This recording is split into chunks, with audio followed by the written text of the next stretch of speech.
There is one thing you need to understand, believers. Yes, there's still fireworks going on. Look, most people don't walk by faith. We know that already. We know that. They don't walk by faith because they don't follow Christ. What happens with such people is that they develop expectations based on a specific thing. And they put all their mental investment on that specific thing. And what happens is, when you do that, you lose sight of all that's around that thing that you are so specifically invested in. So you forget that the thing that you are invested in so much, it's in a context. Because you're so focused on that thing. You're so in love or so excited about that one thing. You forget the context. So what happens now, whenever something goes different, whenever something different happens in the context, or something bad happens in the context, they don't see it coming. And before you know it, that thing they're so invested in doesn't work out the way they expected it, or it doesn't work out at all. And now they're frustrated, they're disappointed, they're hurt. You can anticipate this. Don't be so excited that you focus only on one specific thing. Don't do that. Look at the context. You can be excited about the specific thing. You can be that. But also be excited about dealing with the context. That is how you uproot disappointment from your thinking. Because disappointment is a way of thinking fallen mankind has. Because they're not rooted in Christ. And I'm telling you how to uproot disappointment. Look at the context of whatever you want.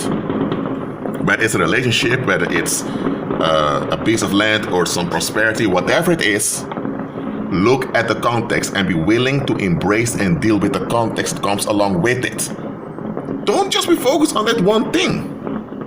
Okay, some of you are so focused on going on a trip. And you forget that, okay, you need to go on this trip, right? But you need to catch an airplane. The airplane is dependent on the amount of passengers. It's dependent upon the fuel corporations. So that trip with the airplane is dependent on a lot of factors. It also depends on the quality of the air and all of that. So there are a lot of stuff in there that you can't control, that you don't have in hand. So you notice immediately, okay, I'm so excited about this trip, but there isn't much I can control about what's about to happen. So you see this, but instead of being intimidated by it, you think, you know what? I'm not the Most High, but I do have influence because I walk in His power. This trip will be great, and whatever happens during this trip, it'll work out for the best. You see, in this mindset, there is no such thing as disappointment. That is why relationships between worldly people often go wrong, or often there's a lot of fight in it, because their thinking is self-destructive.